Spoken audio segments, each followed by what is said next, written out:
Bom dia a todos, estamos de retorno no nosso quarto vídeo da série Reflexões Filosóficas. No vídeo de hoje, nós daremos continuidade à leitura do livro dos Espíritos, ou o livro sobre a filosofia espiritualista, codificado pelo professor Hippolyte Léon Denisard Rivail, mais conhecido como Allan Kardec. Estamos na leitura da introdução, que consiste numa longa introdução, onde o professor Denisard procura esclarecer alguns pontos e aspectos importantes para o esclarecimento em torno da distinção entre espiritualismo e espiritismo. Nesse momento, ele faz a reflexão em torno do conceito de alma. E havia dito que a alma pode ser compreendida em três sentidos. No primeiro sentido, o sentido de princípio vital ou da existência. O segundo, de princípio da inteligência. E o terceiro, como um ser individual, cuja personalidade é construída durante a vida ou durante as múltiplas vidas, de acordo com a teoria da reencarnação, e que possibilita, então, uma perspectiva de que tudo o que acredita na ideia de que existe no ser humano, durante a vida ou após a morte, alguma coisa que não seja o corpo, seja especificamente considerado espiritualista. Então, na leitura de hoje, nós estaremos dando continuidade à introdução, já na parte 2 da introdução, onde nós paramos no seguinte elemento, no seguinte parágrafo. Princípio vital. O princípio da vida material e orgânica, qualquer que seja a fonte de onde promane, princípio esse comum a todos os seres vivos, desde as plantas até o homem, pois que pode haver vida com exclusão da faculdade de pensar. O princípio vital é uma propriedade da matéria, um efeito que se produz achando-se a matéria em dadas circunstâncias. Segundo outros, e esta é a ideia mais comum, ele reside em um fluido especial, universalmente espalhado, e do qual cada ser absorve e assimila uma parcela durante a vida, tal como os corpos inertes absorvem a luz. Esse seria, então, o fluido vital, que, na opinião de alguns, em nada difere do fluido elétrico animalizado, ao qual também se dão o nome de fluido magnético, fluido nervoso, etc. Então, no último vídeo, nós havíamos lido até esse trecho e, se não me engano, eu cheguei a comentar que no final do século XIX havia como, digamos assim, tendência científica da época o estudo do chamado magnetismo animal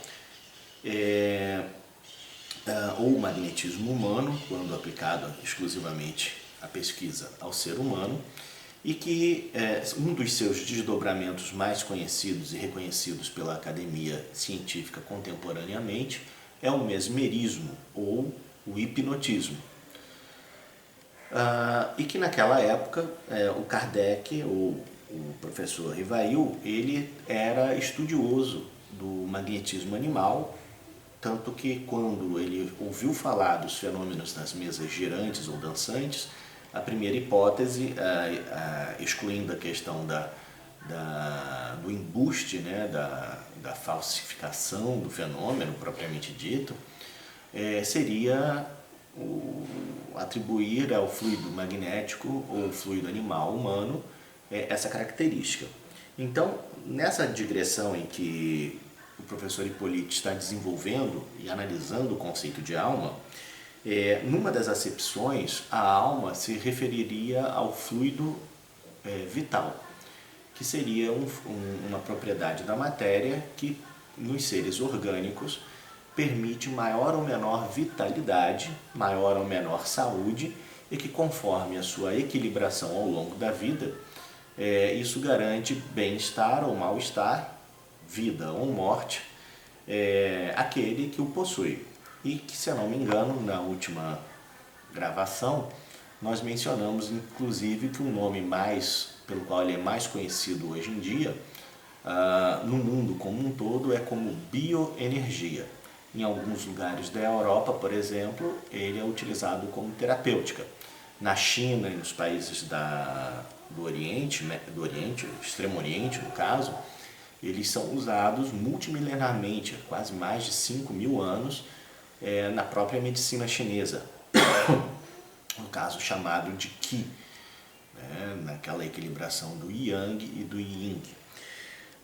No movimento espírita, sobretudo no Brasil, existem diversos estudos da aplicação desse fluido através dos passes magnéticos ou dos chamados passes espíritas, com a imposição das mãos e a transfusão desse fluido vital pela intencionalidade de um médium ou sob a atuação das entidades desencarnadas para fins diversos, mas a grande maioria dele focalizado na terapia ou no tratamento de algum tipo de mal, seja psíquico ou físico ou fisiológico, né?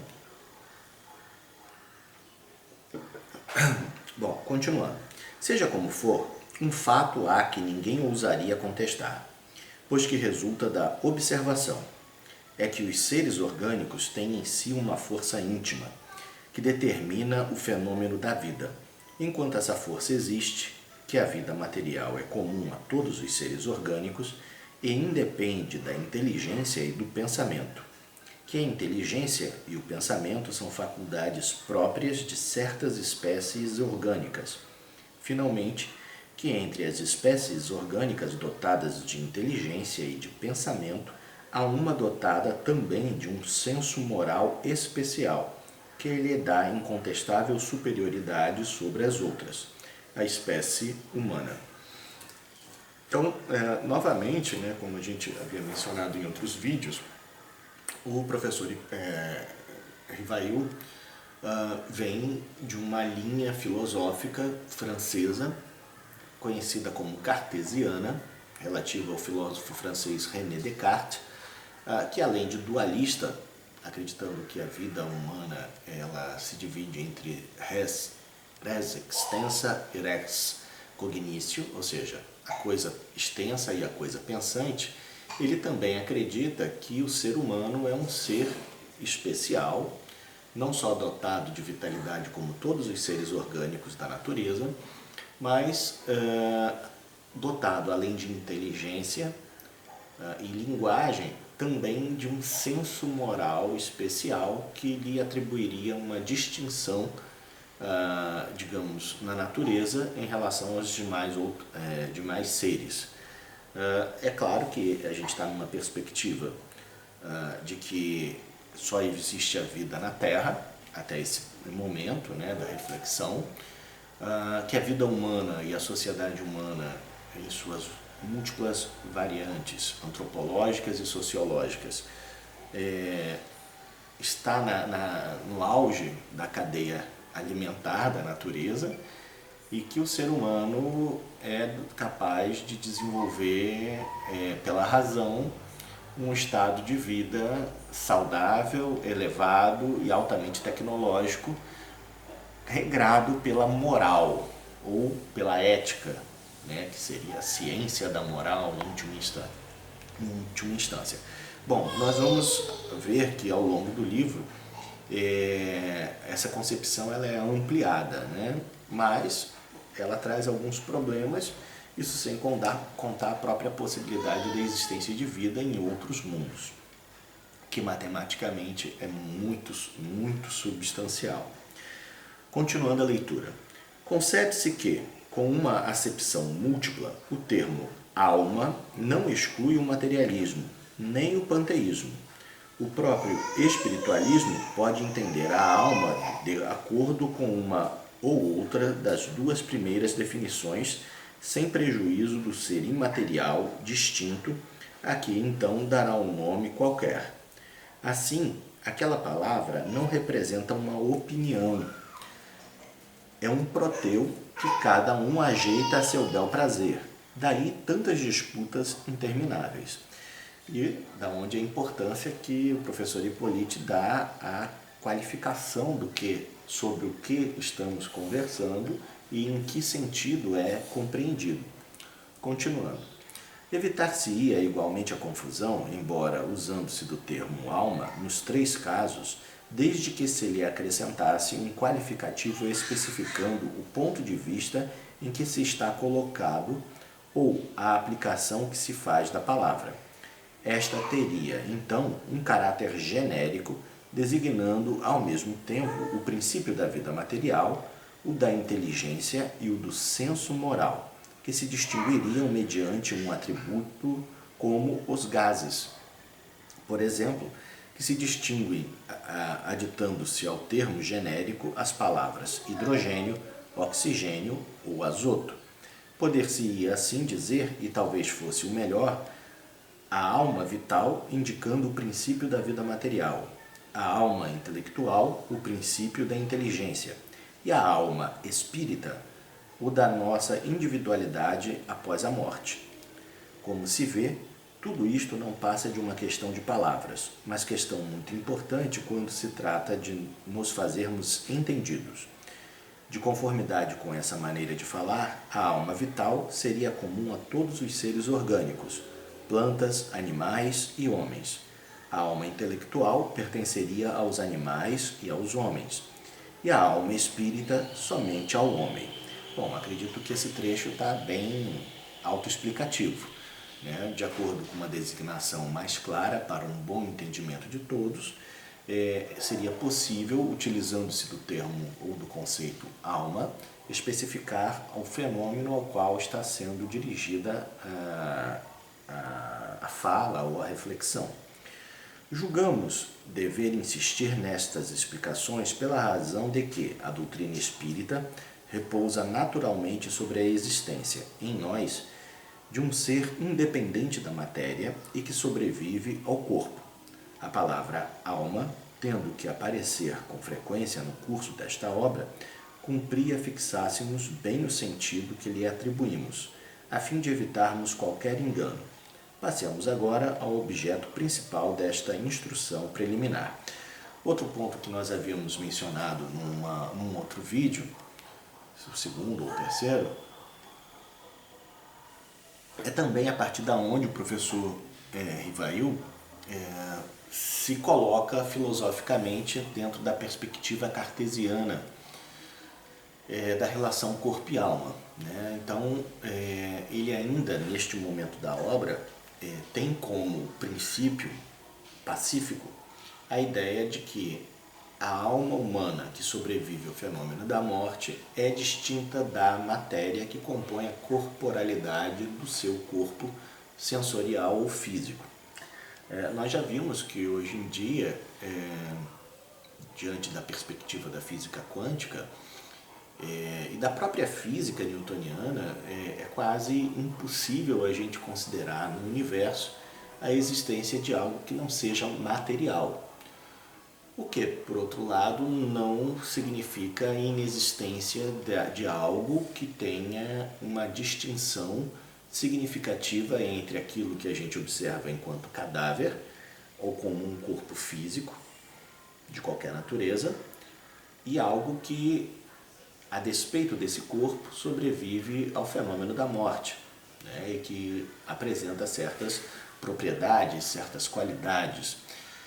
E vimos também que, em outro sentido, sobretudo no mundo quântico, muito do que se fala que é a matéria subatômica ou das partículas é quase como que imaterial sob o ponto de vista positivista e científico newtoniano tradicional, né? Da onde a própria distinção entre física atômica e física subatômica. Então é importante a gente compreender que ao longo da obra, a despeito de algumas desatualizações científicas que avançaram ao longo do século XX e que vêm crescendo cada vez mais no século XXI, Esses seres que Kardec qualifica como imateriais, não são, a palavra imaterial não é tão adequada, mas que está carregada de um cartesianismo do século XVII, XVI depois de Cristo, que é próprio ao pensamento kardeciano. E que, diante disso, mais para frente, a própria obra vai especificando que, para que haja uma interatividade que seja diferente da cartesiana, que seria a glândula hipófise, o aspecto fisiológico, para que houvesse a relação entre o corpo e a alma, ele vai apresentar uma outra saída para essa questão, que a gente vai guardar a surpresa para que tenha a sua participação aí nos vídeos. E não custa nada reforçar, se gostou, além de compartilhar, deixa o seu joinha. Bom, continuando então a seção 3 da introdução. Partamos então para a leitura. Como tudo que constitui novidade, a doutrina espírita conta adeptos e contraditores. Vamos tentar responder algumas das objeções destes últimos, examinando o valor dos motivos em que se apoiam, sem alimentarmos, todavia, a pretensão de convencer a todos, pois muitos há que creem ter sido a luz feita exclusivamente para eles. Dirigimos-nos aos de boa fé, aos que não trazem ideias preconcebidas e decididamente firmadas contra tudo e contra todos, aos que sinceramente desejam instruir-se, e lhes demonstraremos que a maior parte das objeções opostas à doutrina promanam de incompleta observação dos fatos e de juízo leviano e precipitadamente formado. Então, na época de Kardec, tanto quanto existe hoje, tudo que é novo traz debate, às vezes debates acalorados que podem raiar até a agressão, E os fenômenos espíritas, e sobretudo os das mesas girantes e dançantes, obviamente gerou uma série de investigações em todo o planeta, sobretudo na Europa e nos Estados Unidos, aonde várias vezes os operadores desses fenômenos foram cabalmente desmascarados como embusteiros.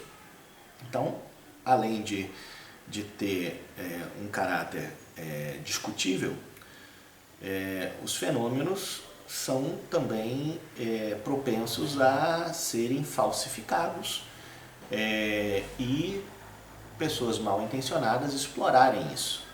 Então, Kardec dedica essa seção 3 àqueles que se opõem às ideias espíritas e que, na verdade, não estão resolutamente decididos a não acreditarem em qualquer coisa que promane dessas ideias, mas, pelo contrário, que têm o coração sincero de querer se instruir e tentar compreender do que se trata tal ou qual fenômeno. Então, essa sessão é dirigida para esse tipo de pessoas que querem compreender o fenômeno e como distingui-lo do que é falso, do que é um embuste. Então, continuemos a leitura. Lembremos, antes de tudo, em poucas palavras, a série progressiva dos fenômenos que deram origem a esta doutrina. O primeiro fato observado foi o da movimentação de objetos diversos. Designaram-no vulgarmente pelo nome de mesas girantes ou dança das mesas.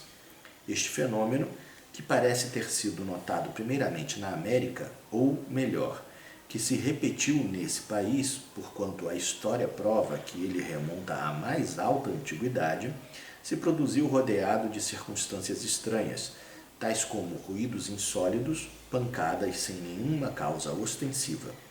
Em seguida, propagou-se rapidamente pela Europa e pelas outras partes do mundo. A princípio, quase que só encontrou incredulidade. Porém, ao cabo de pouco tempo, a multiplicidade das experiências não mais permitiu-lhe pusessem em dúvida a realidade. Continuando. Se tal fenômeno se houvesse limitado ao fenômeno de objetos materiais, poderia explicar-se por uma causa puramente física. Estamos longe de conhecer todos os agentes ocultos da natureza, ou todas as propriedades dos que conhecemos. A eletricidade multiplica diariamente os recursos que proporciona ao homem e parece destinada a iluminar a ciência com uma nova luz.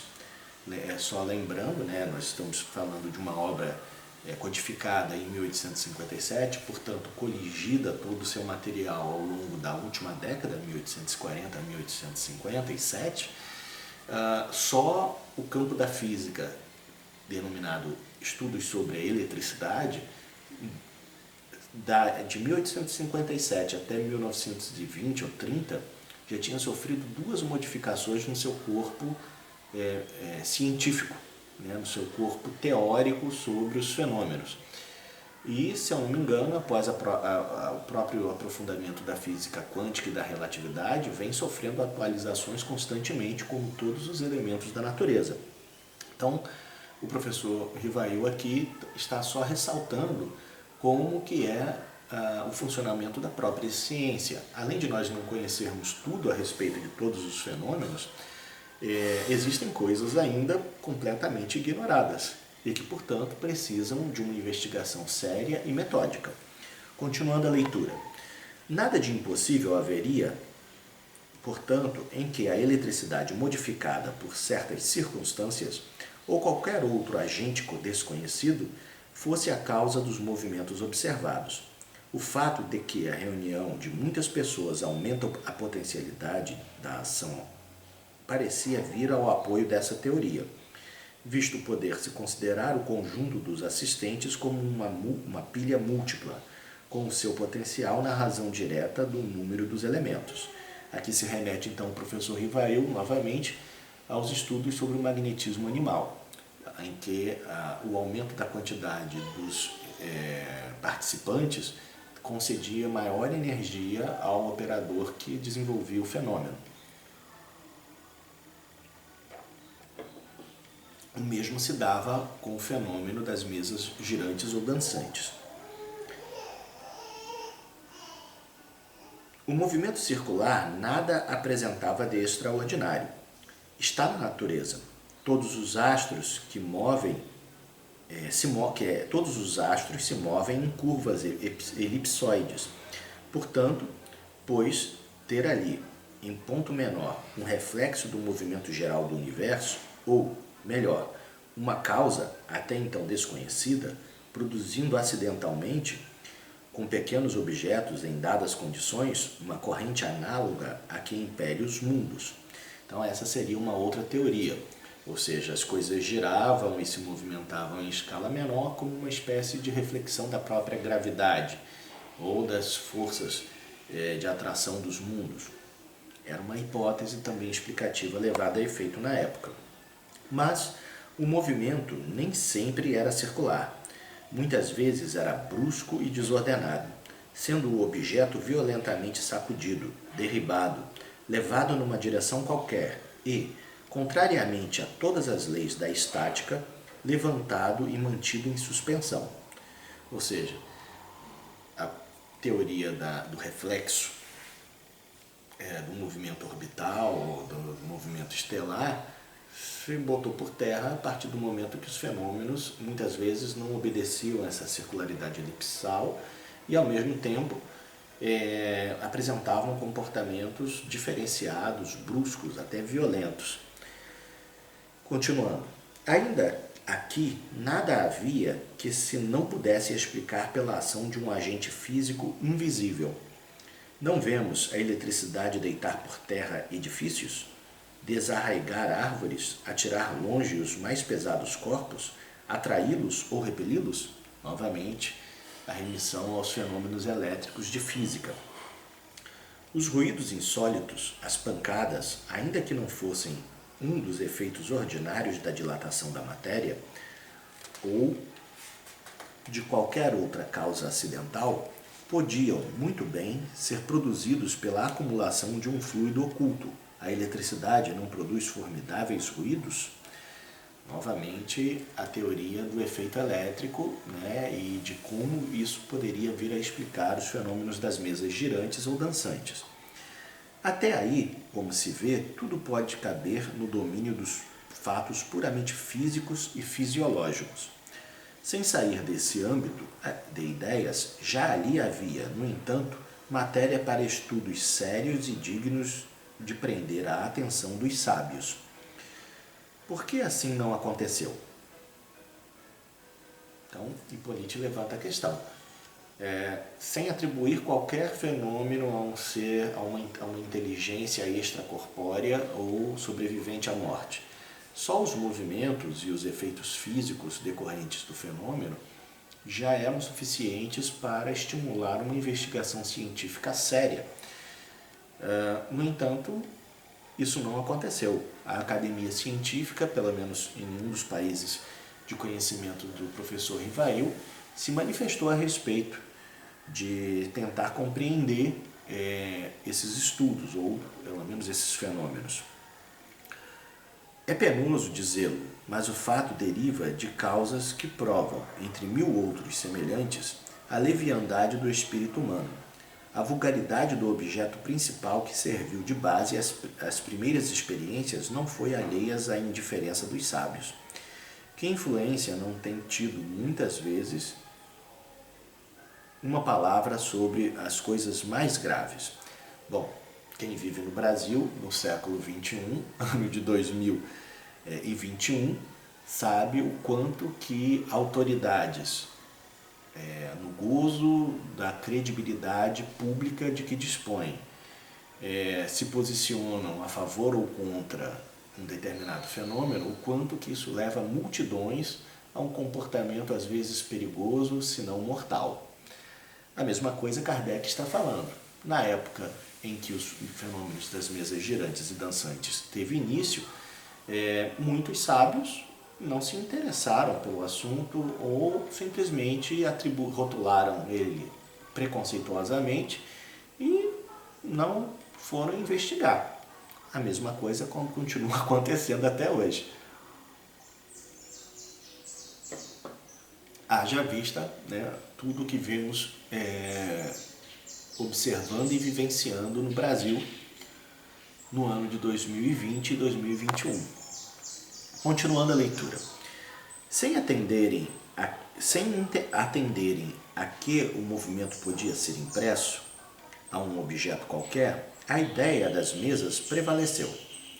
Sem dúvida, por ser o objeto mais cômodo e porque a roda de uma mesa, muito mais naturalmente do que em torno de qualquer outro móvel, se sentam diversas pessoas. Ora, os homens superiores são com frequência tão pueris que não há como ter por impossível que certos espíritos de escola hajam considerado deprimente ocuparem-se com o que se convencionara chamar a dança das mesas. Kardec então aqui posiciona que ao mesmo tempo os pretensos espíritos ou entidades extracorpóreas, inteligências extrasensoriais, também poderiam julgar deprimente apenas fazerem fenômenos físicos, assim como tem sábios que simplesmente tentam as explicações mais óbvias e simples possíveis. Existe inclusive uma metodologia desenvolvida na Idade Média por o filósofo Guilherme de Ockham, que é a chamada navalha de Ockham, que procura ter essa postura diante do levantamento de hipóteses para a explicação de fenômenos. Então não é incomum esse tipo de comportamento. Continuando. É mesmo provável que se o fenômeno observado por Galvani o fora por homens vulgares e ficasse caracterizado por um nome burlesco, ainda estaria relegado a fazer companhia à varinha mágica, qual, com efeito, o sábio que não houvera julgado uma indignidade ocupar-se com a dança das rãs. No caso, Galvani descobriu a eletricidade animal nas rãs, né, e conseguiu provar certos fenômenos elétricos capazes de dar um impulso aos estudos de física e de fisiologia. Continuando.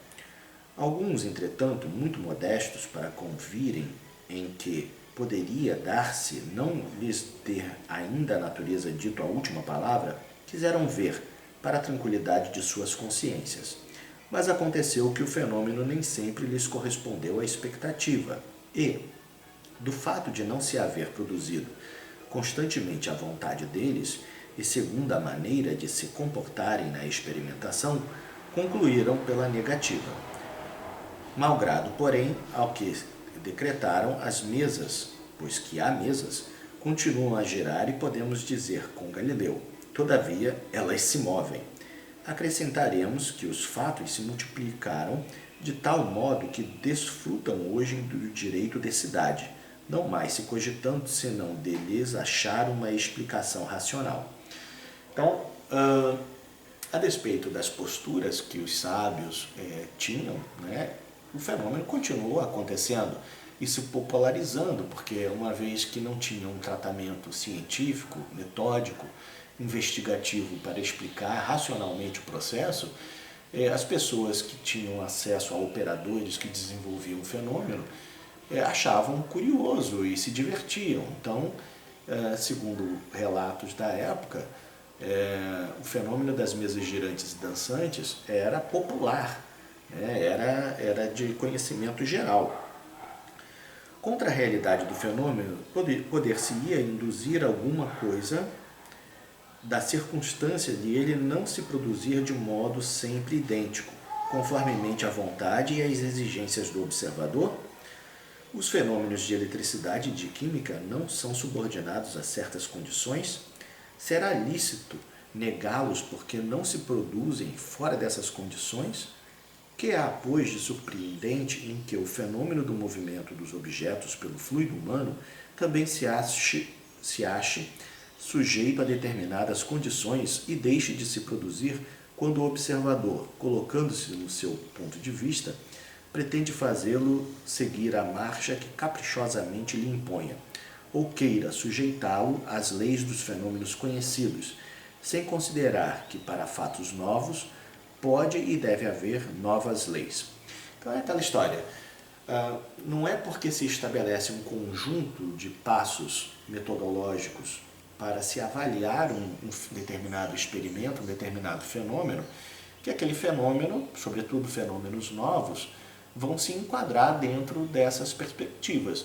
Então é isso que Karl Popper e Thomas Kuhn acabam trazendo a reflexão sobre a ciência e suas práticas, sobretudo Popper na lógica da pesquisa científica, quando você, diante de fenômenos novos, tenta construir instrumentos metodológicos e lógicos de avaliação e validação da verdade desse fenômeno ou do levantamento do comportamento desse fenômeno. É imprescindível que o pesquisador ele não só tenha a mente aberta, como possa, lançando mão da indução e da dedução, construir hipóteses lógicas e testá-las empiricamente para avaliá-las. Quando não existe essa predisposição de construção metodológica e os fenômenos fogem a uma perspectiva superficial de abordagem, normalmente se deixa na ignorância uma série de fenômenos que podem ter significativa importância para o desenvolvimento da ciência e da própria humanidade. Continuando. Ora, para se conhecerem essas leis, preciso é que se estudem as circunstâncias em que os fatos se produzem, e esse estudo não pode deixar de ser fruto de observação perseverante, atenta e às vezes muito longa. Exatamente. Objetam, porém, algumas pessoas. Há frequentemente fraudes manifestas. Perguntar-lhes-emos, em primeiro lugar, se estão bem certas de que haja fraudes e se não tomaram por fraude efeitos que não podiam explicar. Mais ou menos como o camponês que tomava por destro escamoteador um sábio professor de física a fazer experiências. Admitindo-se mesmo que tal coisa tenha podido verificar-se, algumas vezes constituiria isso razão para negar-se o fato? Dever-se-ia negar a física porque há prestidigitadores que se exornam com o título de físicos? Cumpre, ao demais, se leve em conta o caráter das pessoas e o interesse que possam ter em iludir. Seria tudo, então, mero gracejo? Admite-se que a pessoa se divirta por algum tempo, mas um gracejo prolongado indefinidamente se tornaria tão fastidioso para o mistificador como para o mistificado.